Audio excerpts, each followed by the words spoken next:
This is a moderate podcast because we're saying nice things about Emily Koski, who got ran out of the race for being DSA. Who would have guessed in 2025 Emily Koski would get run out of the race because she was too DSA?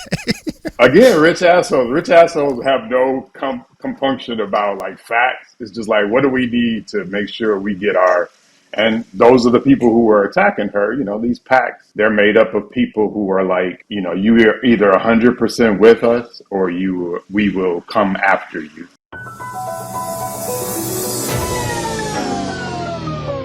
We're rolling. We're rolling.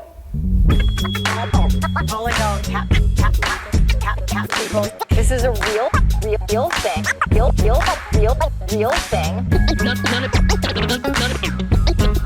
None of you have the balls to stop this. Stop this.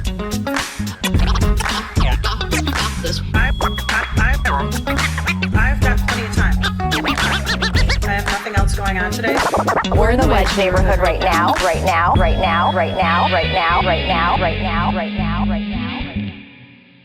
This is the Wedge Live podcast. I'm your host, John Edwards. Joining me today is somebody I've wanted to talk to on this podcast for so long. It's D.A. Bullock, a filmmaker and activist, hosts a weekly radio show on KFAI called No Name in the Street. Very into music, I'm learning. Music is a part of that show, music and politics. Absolutely. It's called No Name in the Street, named after James Baldwin's book of essays. And it is, I subtitle it Politics, Music, Roots, and Culture, because I get a lot of my politics out of culture, and music is part of that, and has certainly been a part of my whole civil rights and social awareness throughout my lifetime. So I love the music. I'm not a musician, so I love it even more because I just admire people who can do that. People are probably familiar with your posts to Blue Sky and elsewhere at Bully Creative. And what people may not know about you is what DA stands for. I recently learned what DA stands for. D.A. Bullock, acronym for dumbass. I didn't know that. I had no idea the whole time. My mom didn't know that either. She named me Daryl Anthony Bullock, and I got renamed by the good Reverend. So when I was clipping that audio, I went back and I'll play a little bit longer clip because it made me have so many more questions about what's going on here. D.A. Bullock, acronym for dumbass. That trick don't want to see me, because when he rolled up on Victor Martinez's house and I rolled out on him, I was this close on him. He get that close on me, I'm knocking him flat out. He don't want that. He talk all that noise. No. Y'all don't want to see me. That sounds very serious to me. So first of all, you're at Victor Martinez's house. I'm laughing. Well, firstly, it's amazing how much the Reverend contradicts himself even in that own statement. If I would have rolled up on him when he rolled up on me, like he's just. So there's context to all of that. And the first thing I say is, you know, he was talking to his flock. I don't know what you want to call it. It was like a people that he had convened online to defend him for some of his indefensible acts. So, you know, that's his way of sort of deflecting, and then he starts talking about other people and starts, you know, denigrating other people. And I was one of them because somebody must have asked him about me, because I during the time when it's like a Facebook live stream. Yeah, during the time when he was doing all of this homophobic ranting and threatening council members, you know, I was online, obviously talking about how, you know, that's not a way for anyone to act who has a great deal of influence and status in North Minneapolis, especially amongst Black folks. And he's a grown man, and he should be acting like that. So he took that as a chance to insult me, and then recollect when we did meet face to face. And in fact, he did not knock me the F out. He did not. He didn't even try me, because he's not the type. He'll talk a big game, but when it comes down to actual, and we're old men. Like, there's no reason why we should be out there having fisticuffs. But the thing was, he showed up. I was there to interview Victor Martinez when he was running for office for Ward 5 council member, which, you know, all the rest of the people who were running had made themselves available. And in fact, Victor and I had a conversation about me coming by there to talk to him. But during the course of that time, he calls McAfee and Lisa Clemens to come defend him from being interviewed. And that was what transpired afterward. So I am so disappointed about how like Victor Martinez's like campaign apparatus is kind of like filtered through these other city council campaigns this year, like in Ward 12. What are Victor Martinez's people doing in Ward 12 or Ward 8? Ward 8 wants nothing to do with Victor Martinez's people. Well, it's fascinating. You know, even some of Victor Martinez's supporters want nothing to do with Victor Martinez, including Mayor Frey, who has canceled appearances that it was found out that Victor was going to be there with him. So, you know, I think that is about sort of the subversive part of politics in the city of Minneapolis, where, you know, seemingly liberal, open-minded people are often employed in some of the tactics of conservative, often regressive candidates and people and money and supporters, etc. How are you feeling about Minneapolis lately? Because thinking about my part of the city, I was feeling pretty good about like Uptown on the upswing. I feel like we were doing better. Like obviously Trump on the national level is kind of putting a downer on everything. But like, where do you think we are right now? How do you feel about the city? I mean, I think one of the great things about the Twin Cities and Minneapolis in particular is it's always been a great place, like especially relative to the rest of the country, with a lot of advantages. And those advantages remain even when we're going through a struggle, which the whole nation was going through at the time, and, you know, continues to go through some of those cycles of those struggles. And I think Minneapolis has an outsized view of how much they are in crisis, and then a downsized view of some of the real fundamental things that need to change, including leadership that would actually allow us to be this great city that we're all sort of invested in being. So I feel like we're on an upswing, but I feel like the whole nation is on an upswing. I feel like despite our national leadership, the people in this nation still have some fundamental parts to them that I think we can rely on to defend democracy, to fight back against some of the things that we're faced with. Hopefully, you know, I'm still hopeful. I'm an optimistic person.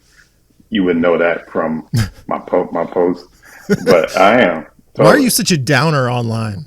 Downer online? I'm just speaking facts online, and it's sort of the way those platforms are built, is that you sort of get into cycles where the things that you are often, because I post as much about music and culture as I do about politics, but those aren't the things that people know you for, you know, obviously. Right. The algorithm doesn't work like that. It doesn't work about my love of, you know, Shaka Khan's voice. Like, nobody cares about that, right?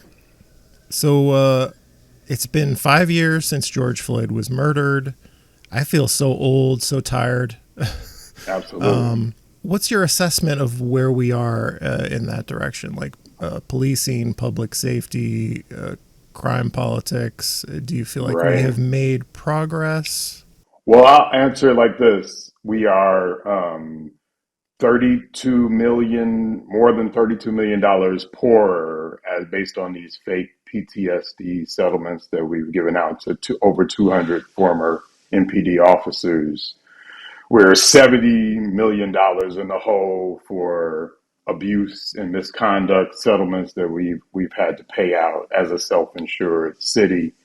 And I don't see us being fundamentally better off in terms of our police force. We have a consent decree that is going nowhere, and then we don't have the leadership who are prepared to do the things that they say they're supposedly doing. But everything that they proposed that I've seen in the list of reforms were things that were in place in a different like configuration before George Floyd was killed. So like reform committees and police accountability committees, we had that before George Floyd was murdered. And so, I don't see us having gained much progress from my perspective. We have a new, I don't even know what the new Police Oversight Commission is called. I have forgotten what the acronym because it changed. We had the old one. Which had changed over from another old one. Right. And the way that one ended is that they stopped appointing new people to it. And so it would never make quorum. And so now people are resigning from this one. And I get the sense that it's like, it feels like I am here for no reason kind of thing. Right. Like that's why people are resigning, and they can't make quorum. They had to cancel a recent meeting because of that. So it's that's a little frustrating.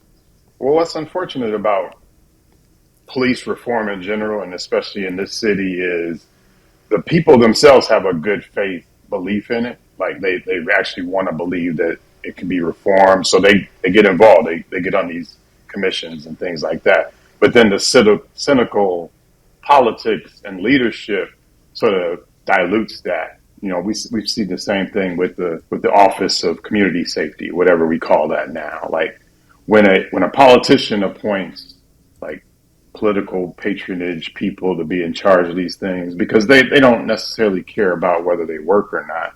So then they'll, all their political supporters get the contracts and get the jobs. And that's what McAfee was so upset about, because his contract, his bag was in jeopardy. His money was in jeopardy. That's what made him, apoplectic about the whole deal. But he was in that position based on his political support of Mayor Frey. So the point being, all of these so-called reforms, they're only as good as, that whole idea of garbage in, garbage out. They're only as good as the real good faith of how they're set up, and the real good faith of police being willing to engage in it in a way that is accountable and says, if they have made mistakes, or they have done things that have been abusive, or they have done things that we've had to pay out of pocket for, there has to be acknowledgement of that and an actual real point of change. And I haven't seen that. I haven't even seen that from a new chief of police. It seems like the same cycles of the same kind of thing. I've been thinking a lot about the backlash to the backlash. Like I thought by 2025 we might be past it. I thought, okay, 2021, of course, the topic was going to be a big fear-based election. Maybe 2023, and we actually elected a progressive council in 2023. I was kind of surprised we got over that 2021 dynamic a little quick, and now it feels like it's coming back harder in 2025, even though crime is down, police budget is way up, staffing chart is finally up. I just saw a rich asshole shove Walter Mondale's son at the Ward 7 convention. Right. The most aggrieved, hair trigger, ready to snap people in the city are the safest and wealthiest people. Like backlash politics is like it's still with us, and like still with us with a vengeance in 2025. Is that surprising to you, or? It's not surprising to me, unfortunately, because I feel like rich assholes have always been the most, forceful and recalcitrant and always most resistant to change for the well-being of the rest of us, and always, again, like just totally sort of imagining their level of being unsafe, and imagining their level of all these things that are supposedly crisis and challenges for our city, where, there are actually people out there suffering, or actually people out there who are unsafe, but again, they've always had this ability to grab a larger portion, a disproportional amount of the public conversation.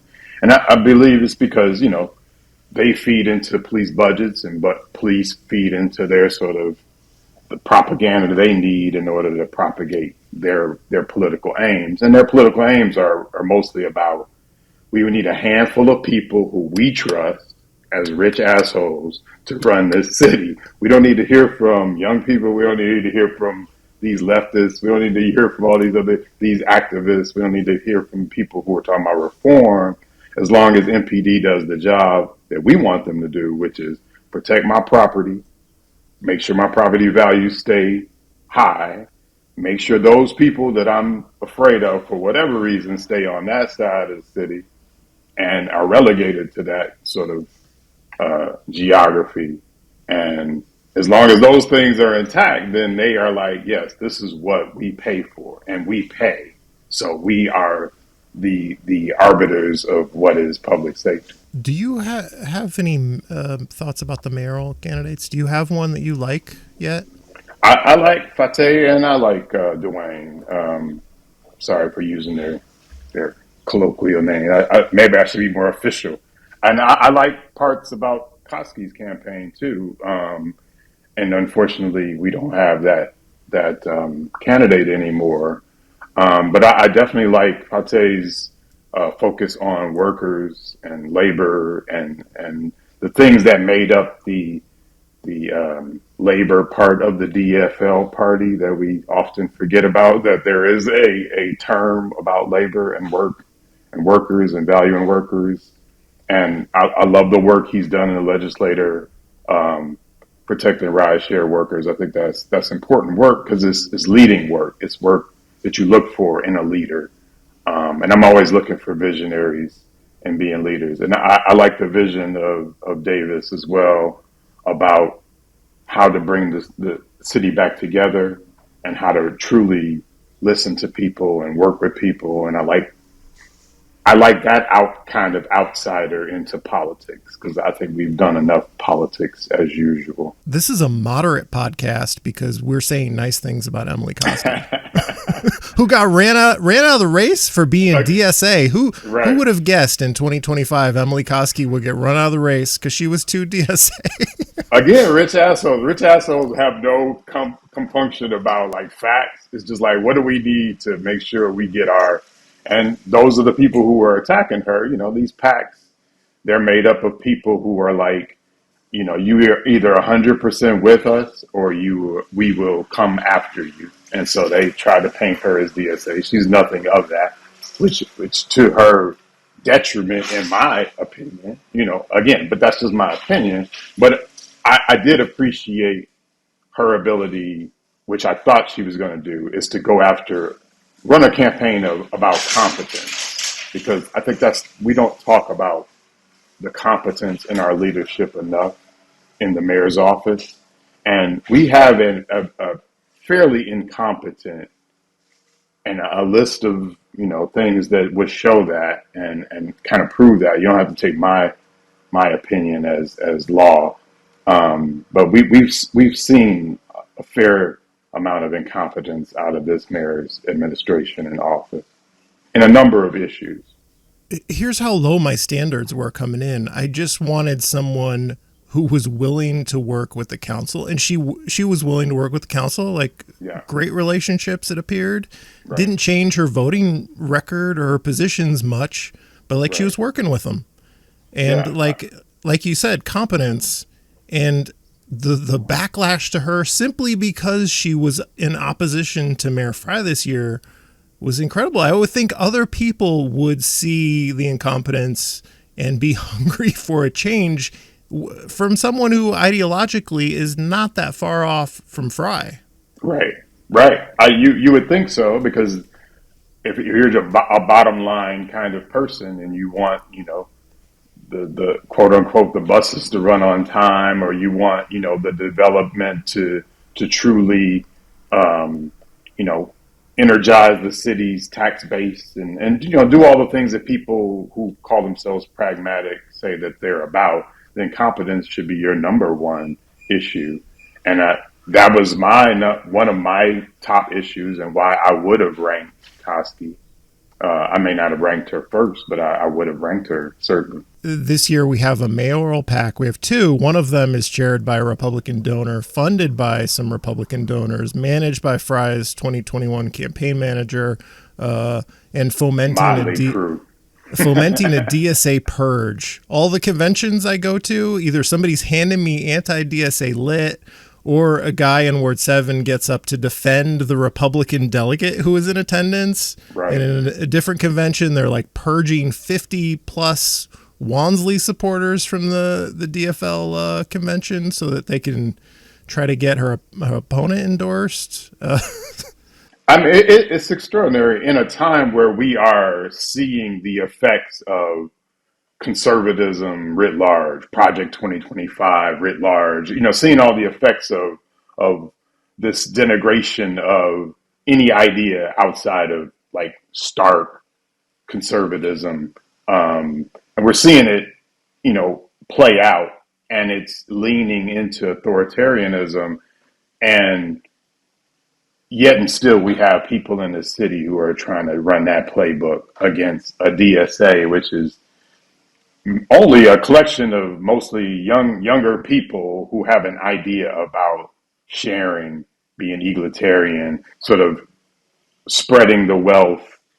The Paul Wellstone is like a saint in this region, this place, and like his most famous quote.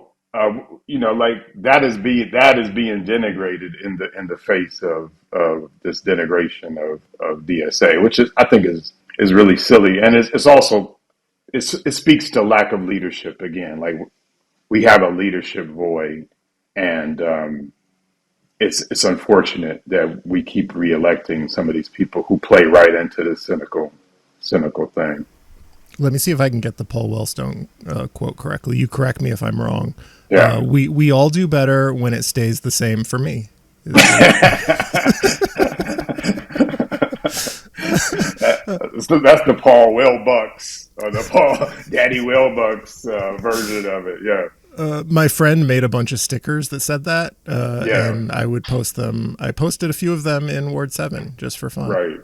It's like my making fun of We Love Minneapolis. It's like we love to raid Minneapolis of its sweet cash as we go back to our suburbs and exurbs. And they're using. Sometimes I worry about this because when I would go to like budget meetings, public meetings, where like the mayor would host a meeting about the budget and taxes, and people were very concerned about like keeping their taxes low.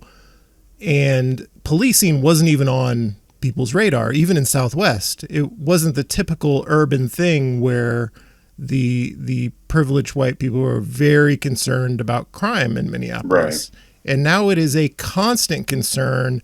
And I'm worried it's being used as a wedge, obviously, tale as old as time, to boost candidates who are hostile to renter protections and labor protections, all those standard DFL things. We've got candidates this year who are saying absolutely no additional renter protections, not even the tiniest little protection for renters in a 50% renter city.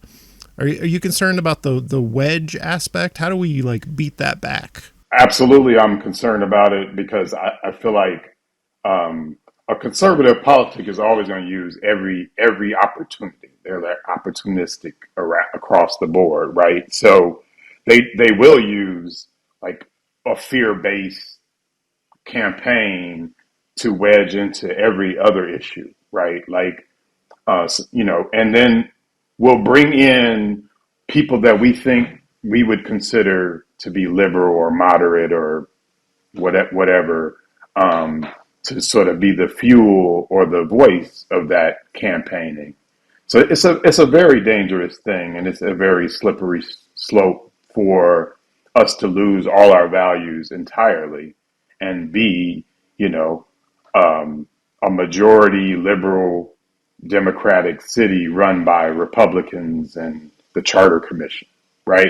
Like, because that's their political tactic across the country is a small minority rule, and to make sure you gain the system as much as possible to make that happen. And we're realizing that here. And if people don't like snap out of it and just, you don't have to have love for the DSA, but you do need to snap the fuck out of like your fog and see what is going on right now. And reclaim your party. If that is your party, if you belong to you're a proud DFLer and you've been there forever, you must reclaim your party from this. What is an insurgency? What a well-funded insurgency. Yeah, when false charges of you're DSA, you're a radical leftist, are used against people like Emily Koski or Katie Cashman, it's like, Right. You should analyze both the falseness of that charge, but then also analyze why do they think they can game you with that fear tactic? Like, why are you so afraid of the DSA? Like, what about the DSA is so, makes you tingle inside and go run inside and close your doors? It's like there's nothing in it that they should be able to game you with, unless you are.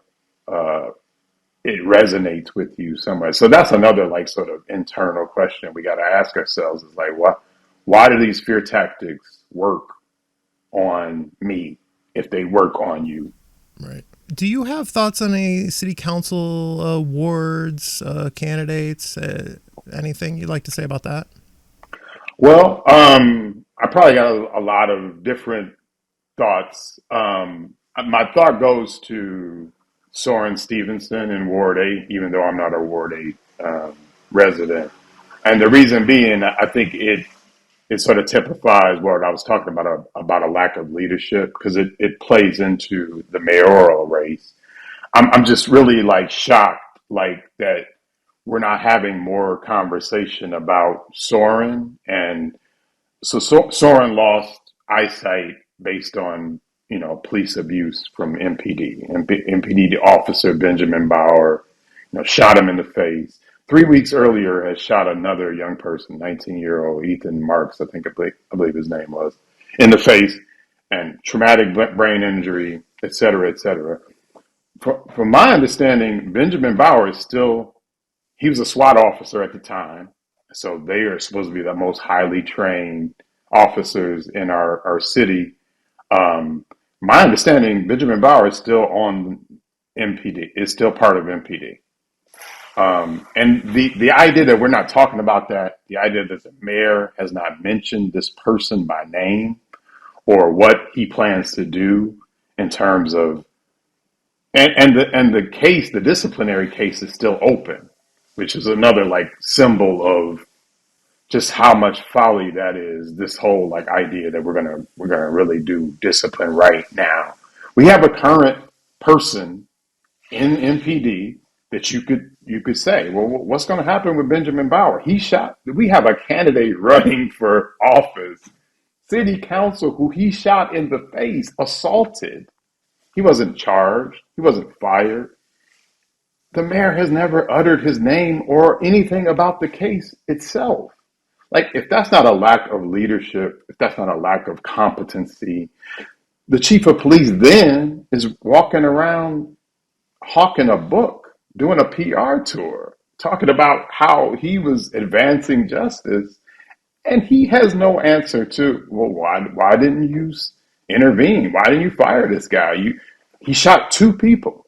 Like, clearly he was out there doing it intentionally in the face with 40 millimeter rounds. Like, to me, it doesn't get more very like emblematic than that. And so that's why I think about that ward and that race often. And also because Soren almost won that race previously and lost by a handful of votes. But it was like, if someone was not like sort of the symbol of how we want to do reform or how we want to make this city more accountable and more responsible, why wouldn't it be that candidate, right? A candidate who turned around being abused by the city into wanting to serve the city. Yet we did not elect that candidate, and then we reelected the leadership that did nothing about the abuse that happened to him. And we had to pay $2 million for that case in particular. That came out of all of our pockets. Like, so where are we holding any of these people accountable for anything, right? Beyond just campaigning and a flyer that shows up in your mailer, in your mailbox. it's like, can we just hold them to being accountable or hold them to being competent, and responsible? The deification of Chief Arradondo, this is a problem with having a long memory in local politics when you've been here Right. a while. Like, I remember him going to the council in the summer of 2019 talking about like the new language he had inserted into the police materials, like the sanctity of life. It was all about the sanctity of life. And he kept repeating the phrase. And so I set out to create this vision, this North Star. That is why that is the first important message that comes forward in this transformational change. Sanctity of life is the most precious of all of our duties as peace officers. Accountability, I will be judged on that, and the community should rightfully so judge me on that. Our employees' word is everything, so they must be truthful in all they say or put in writing. And like a year later, well, clearly you spent no energy trying to root out Derek Chauvin, a trainer, a guy who trains others to be police officers. Where was your concern for the sanctity of life? You are the police chief. And in the end, he's like remembered as our best police chief ever. Some kind of hero. And the 2021 election was run on the idea that we should all vote a certain way so that he isn't like fired. Like there was false messaging about how this would result in him being fired, or maybe he would just leave, which he did. It didn't. Everyone voted the way they were supposed to, and he still left the next day, basically. Yeah, it is really extraordinary. The cognitive dissonance it's like we want to fool ourselves into thinking somebody is away just because they speak a certain way, they look a certain way. They have all the wrappings of what we want. And that's like our desire is for this to be fixed. But, we can't rely on that because also in that 2019 speech to the city, Chief Arradondo made it very clear that we needed 1,000 officers. That was his goal at the time. That was 2019, right? So his goal wasn't making our officers better. And this is a person who has a history in running internal affairs. So he knows where all the symbolic bodies are buried within the MPD. He knows all the bad apples. He knew all of that information. For him to go around on a book tour now and say he didn't know anything, to me is just like, you're either that incompetent or you're that, like purposefully unaware. So either way, it doesn't reflect well on him. But if people are only interested in the symbolism, that's as far as they'll go. They only go as deep as they want to go, and it's going to cost us. It's already costing us, obviously, in money and just the harm that's done. But it's going to cost us ultimately in that if we don't approach this with some real responsibility, this will happen again. And who knows what the effects are when it happens again. Like, we don't know what the spark incident will be to make for much more damage throughout the city, much more like begetting of a violence or what people call rioting. But in that, there's an uprising part of it, but then there's also the uncontrollable part of it, which is when you break the straw, or you just break that sort of final connective thing between our social contract. We don't know what happens after that. People are just kind of out there nihilistic, and the more we just play this cynical game about reform, the closer we are to that. Do you watch a lot of TV news? Not really. I usually I will watch their newscast later on online, like a segment or two, but I rarely watch like a whole A block, B block, C block.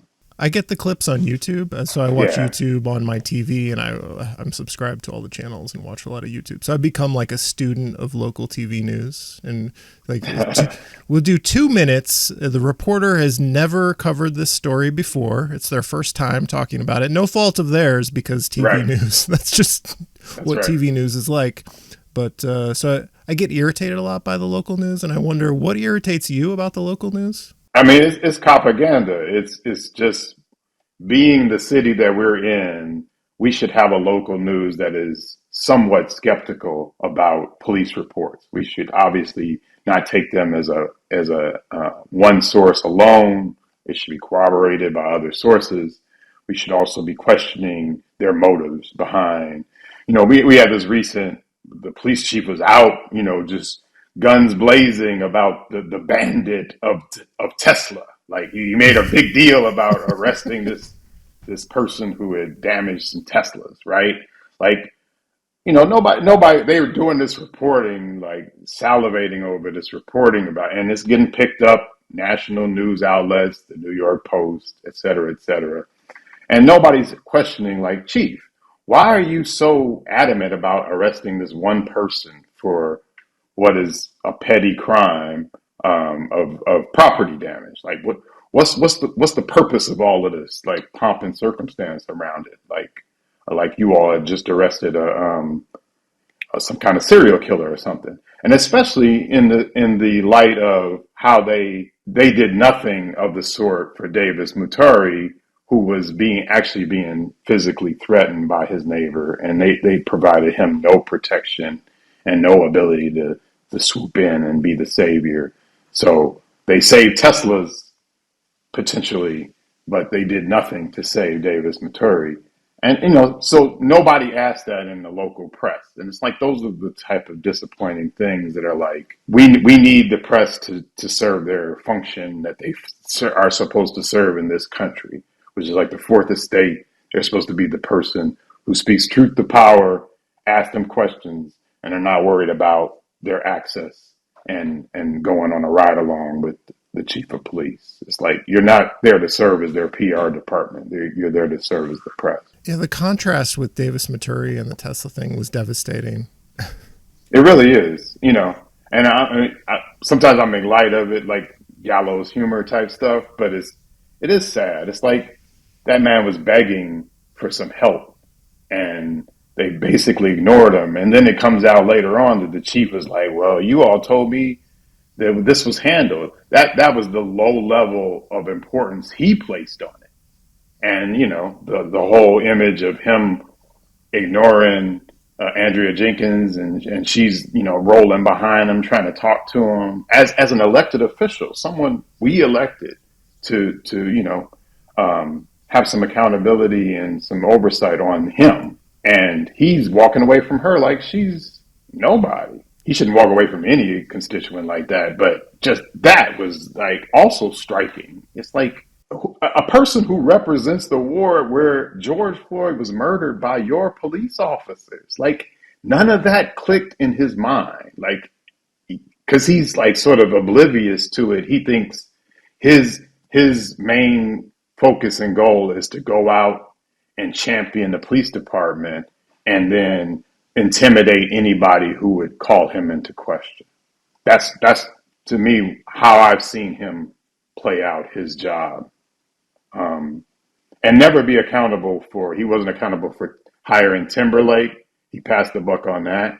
He hasn't been accountable for obviously what happened with Davis Muturi. He's not even accountable for how he demagogues the Hennepin County prosecutor, and they're supposed to be on the same side. But he denigrates her in a totally political way and doesn't speak to any, like they just announced this reform about eyewitness IDs, which has been problematic. We have Marvin Haynes, who his case was adjudicated because the eyewitness was so unreliable. And this is the case across the board in policing. So if you were a reform-minded chief, you would be on board with that because you're making policing better, supposedly.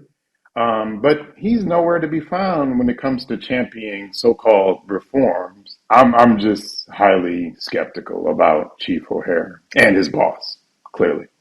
I get what people find appealing about him because he comes off as a straight talker. Like, he doesn't talk like our previous police chief. A lot of police... Because he's from Newark, right? He's from New Jersey. He's a right? straight talking New Jersey guy. Like a lot of law enforcement types will talk in cliches. Right. Like there's no substance there. And he comes off as very straight talking, but then he does things like when that guy was exonerated, when he basically got railroaded for murder, and the detectives were like staging parts of their investigation for a reality TV show. And they were ignoring the fact he was on security cam in St. Paul in a place like with a woman. And like, there was no explanation for how he traveled that far and also dropped off of this woman. And why did he have hair? And the shooter had no hair. And, you know, he's exonerated. And I think like totally valid exoneration. Like, like the government has exonerated this person, and you're saying the police chief is saying, no, this is bad. He should still be in jail. And also my assistant chief of community trust is one of the detectives who railroaded my community trust guy is the one who railroaded him. And I feel so disappointed because I want to like Brian O'Hara. I want to like our straight talking New Jersey police chief guy. I mean, the straight talking is as much central casting as Arradondo's, polite, just, I'm the guy that cares about you. To me, it's all central casting. It's all like, because it all serves the same purpose, is just to get MPD a bigger budget next year and make sure you don't feel in any way that we're doing other things in our social contract that is actually influential about whether we're safe or not. That you're all entirely relying upon him and his police force and never questioning them. Never, ever questioning them. Like, the only time I've seen his ire, like, really get up is when somebody called him into question, even in a small way. Like, community members, like over in North Minneapolis, somebody called him into question. He got almost belligerent about it. And they were just asking him about, like, well, because this was about, like, the amount of high-speed chases there were in North Minneapolis, and probably still are. And, he got really, like, defensive and belligerent in that, and wanted to blame the Hennepin County attorney for, not locking them up forever, 12-year-olds and 13-year-olds and whatever, and then blame parents. And then never got around to addressing, well, why are supposedly trained police driving and chasing 12-year-olds driving cars through parks? Like, why didn't it occur to you that that's not safe for anyone? Never got around to that, but was highly offended that he would be questioned about it. Also, on the Davis Maturi issue, when he was challenged on why he wasn't arrested, like his defense of that was, oh, this is Davis Maturi's fault. Like he instigated getting shot. Not a healthy reaction to that, blaming the man who was shot for why you didn't respond to months of him calling for help. I think people, if they pay attention, they can see through the straight talk to the pattern of, sort of where Chief O'Hara hangs his hat, and it's the same place all our chiefs have hung their hat, which is, again, increasing MPD's budget, making sure they don't have to be transparent, making sure whatever crisis they're in trust, and that they can just kind of weather it and do the attrition thing and then get back to business. So you and I and Robin Walmsley and Sam Sensor-Murrah were on a panel for the War on Cars, and in the green room, there was a conversation about being from Chicago and how you don't feel like people here accept you, at least in your part of town. You don't feel accepted. I'm a Florida man, and I've been here since 2012, and I am less self-conscious about it. I will openly talk about being from Florida now because I'm just not self-conscious about it. I feel officially Minnesotan after seeing Walter Mondale's son shoved at a convention. I'm officially a Minnesotan now. One of the sons of Minnesota, literal sons of Minnesota got shoved. And you paraphrased a little bit what I said. I didn't say I'm not accepted. What I said was it's a provincial place and there's only like so deep you can get into it if you didn't go to high school here, and people like still are really, really grown folks are still on that level of connection, which is fine, which is great. It's just that, anytime they need to, they remind me that I'm, especially when they're adversarial, they remind me I'm not even from here. Like, what? Okay, yeah. I never get that. I've gotten that before. How long have you been here? I got here in 2011. Okay, so about the same time as me. Why did you come here? I met my wife in New Orleans, where I was living at the time, and she's from here. So I moved here for love. Okay. The classic story. And you don't regret it? Of course not. I'm still in love. No, I don't mean the marriage. I mean, right. Do you regret Minneapolis? No. I mean, I feel like I'm here for a reason, and hopefully I've given something to the city that, and I've definitely gotten things from the city. I met people like the Cotman family, Bill and Beverly Cotman, which are like heroes of mine and the heroes of North Minneapolis, and both have passed since.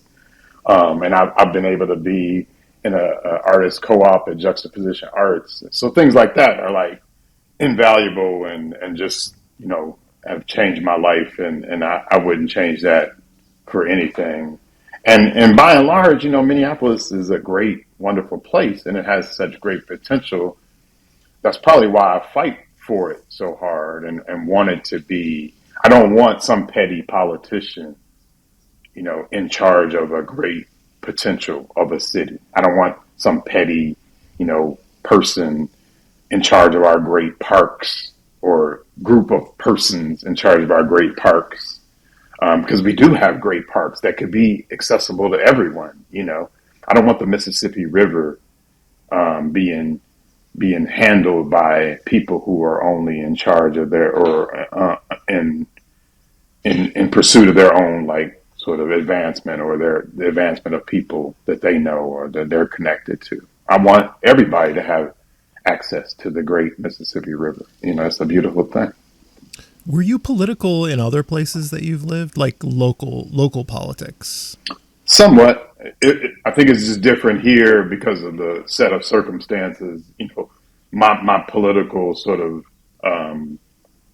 rise, or my political notoriety came after George Floyd was murdered, because I was on Twitter supplying a really accurate, authentic, on the ground, firsthand account, and a lot of that was not necessarily jiving with what the national news was saying or trying to promote, and it also wasn't getting deeper into the shallow surface of it, right? So I started talking about their leadership, and I started talking about, even at the time, when Chief Arradondo was being lionized, asking questions about, well, you all are lionizing him for doing the absolute least, which is testifying against Derek Chauvin in order to save his police department. Because if he wouldn't have, then the whole police department was going away. So that was self-preservation. Like, you don't make a person a saint for that. And then you dig deeper and you ask, well, why haven't you been tracking this guy? Because he has a reputation all over the city. Or this other guy, there was Tyrone Bartz, officer in North Minneapolis, who had a terrible reputation, but was still out there. Was out there, during the uprising. So if you put officers who have the worst reputations in the city, and you keep them out in the city, and then a crisis like that happens, what do you think they're going to do when they get out there? They're going to do like Vittel did when he was on tape during the Jaleel Stallings hearing, those body cams talking about, all right, boys, it's time to go out hunting, because that's their mentality. That's been their mentality. And you still have those officers on the force, it's still part of police. Some of those officers, it's still part of police culture. And the leadership is, by and large, the same. They just moved positions. They kind of shifted them up and shifted them down. It's not like O'Hara came in with 30 other middle management people from Newark. He came in and reshuffled the management at MPD. We got the same management that failed to manage any of those people out there. And so we're expecting that to be different. because we want reform, we believe in the idea of it. That's not how it works. But don't remind me of the assistant chief of community trust. The assistant chief of community trust. The former interim chief who has her own like vast record of various dropping of the ball when it comes to accountability is now supposedly in charge as a civilian representing us for in terms of this consent decree. Like things like that, it's like, of course you're not after a different result if you do that. Like, I'm just watching what you do. I need to hear what you say. I just watch what you do. If you do that, something like that, I know the result you're after. Yeah. So last question, do you have any recommendations for us? It could be anything. It could be a place that you like to walk, or a book, or entertainment of some kind. What do you think people should give a try? There is a book out that I think everybody should read, whether you consider yourself a leftist or a conservative or a moderate or a centrist. It's called Propaganda. It's Alex Karakanidis. He has a Greek. I hope I'm saying that correctly. But the book is just out, and he does a really great job of sort of taking us through some of the things that just kind of wash over us, and we're not really actively thinking about it, but how much propaganda is in our local and national news and press, and just how to reorientate us for our ability to suss out facts, our ability to make informed decisions, our ability to hold ideas like reform accountable. So if you believe in reform and you're not an abolitionist or you're not anything like that, and you think people like me are silly because we believe in this utopia, that's fine. You can believe that, but you also have a responsibility to interrogate your own beliefs and say, well, I believe in reform. Then you have to ask yourself, well, why do I believe in reform? What about it has delivered for me to believe in it? So, we all have a responsibility in this to say, what is our position and what is our responsibility, and do that. So I recommend reading that book. I recommend taking a walk, of course, everywhere. Get on your bike. I'm getting my bike tuned up. So the next time we do this, me and John will be out on the bike somewhere. Ooh, we're going to do a bike ride. So when I post these bike ride videos to Twitter sometimes, like short clips, people are like, you wouldn't do that in North Minneapolis. And one of the times I was with Eric Moran in North Minneapolis when somebody replied to it. Yes. Eric Moran, who rides around with his DJ gear on his bike.